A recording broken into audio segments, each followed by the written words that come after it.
We have a lineage. We have a history. Am Yisrael did not start in 1948 when modern Israel started. Am Yisrael did not start when we got the UN to accept us as a people. Am Yisrael already has generations and generations of over 3,300 years of history. And that history is based on one thing: Torah.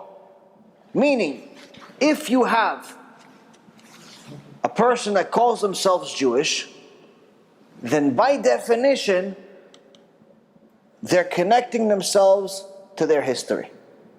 They're connecting themselves to their lineage. You cannot be Jewish without connecting yourself to your lineage. Why? Because Judaism is a religion which is dependent on your forefathers. It's dependent on something that started 3,300 years ago. It's not dependent on Eretz Israel. It's not dependent on Israel, the country. It's not dependent on politics. It's not dependent on Netanyahu. It's not dependent on Obama. It's not dependent on missiles. It's not dependent on war. It's not dependent on anything, on Zionism. It's not dependent on any of that. The only thing it's dependent on is on the Torah. The Torah that started 3,300 years ago that we got then. That's what it's dependent on. Meaning, if you want to call yourself Jewish, you must be connected to this Torah. The fact that your mom is Jewish shows that you have an easier way in. You have a ticket. But if you choose to disconnect yourself, then you could be like this famous story that happened not too many years ago in an Israeli prison. There was a very famous Palestinian terrorist in the Israeli prison who tells a story. He says, I was in prison for some time and I was thinking to myself, maybe this whole plan we have of getting the Jews to go away and give us the country, maybe it's just not going to work. Palestinians are just not winning. They're not winning. The Jews keep growing, building, and we keep losing. What do we got? A few rocks, we kill a few people. So I thought maybe this plan is not going to work. But then one day I'm in prison, and I see that the guard is eating pita. Eating pita. And I knew it was Pesach. So I called this guard and I said, "Hey, are you Jewish?" And the guard was surprised that I'm even talking to him. He says, yeah, I'm Jewish. Because don't you know it's Pesach? Your people don't eat bread on Pesach. And this guard tells me, no, that's not for me. I'm not connected to those things. That's a problem my grandparents have. They did it. For me, it doesn't speak to me. So this Arab terrorist says, I couldn't sleep all night. I thought about it, and the next morning I called all of the terrorists that were in the cell, all of the Arabs. I told them, that's it. From now on, we're no longer accepting any negotiations with the Israelis. We no longer just want strips of land that they could burn and ruin, or we no longer want strips of land for us to just start something. From now on, we want the whole pie.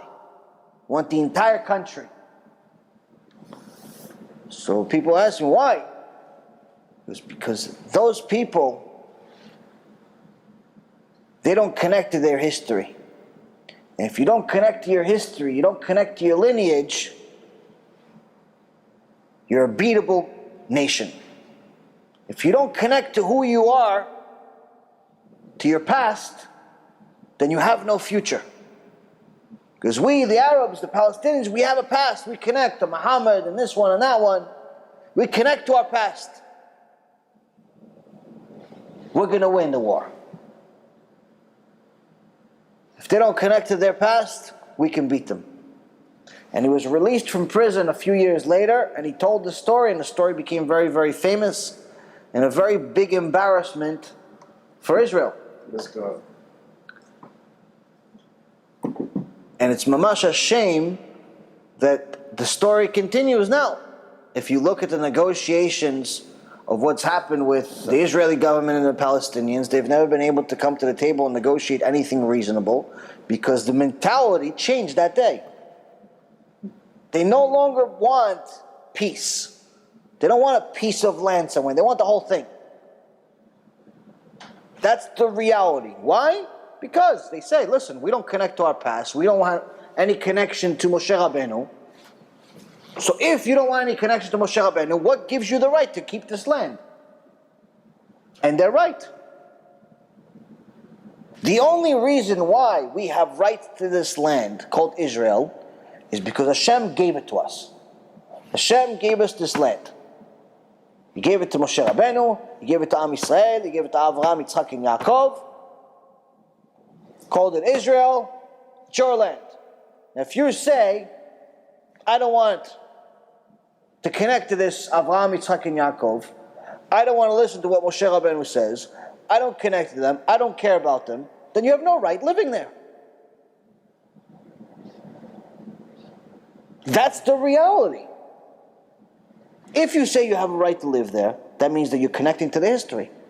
Okay, but you can't just be selective with what you connect to. You can't say, no, I connect to Moshe Rabbeinu, but I don't want to listen to anything else he says. I connect to Avraham, Yitzchak, and Yaakov, but I only heard their names. I don't really know what they want. I heard this thing called the Torah, but I'll read a Harry Potter book instead. You can't. It's one or the other. And this is actually something that's very, very important to start the Mishnah with, to explain that first and foremost, understand that in order for us to have a future, we must connect to our past. We must know where it all started. Moshe kibel Torah mi Sinai.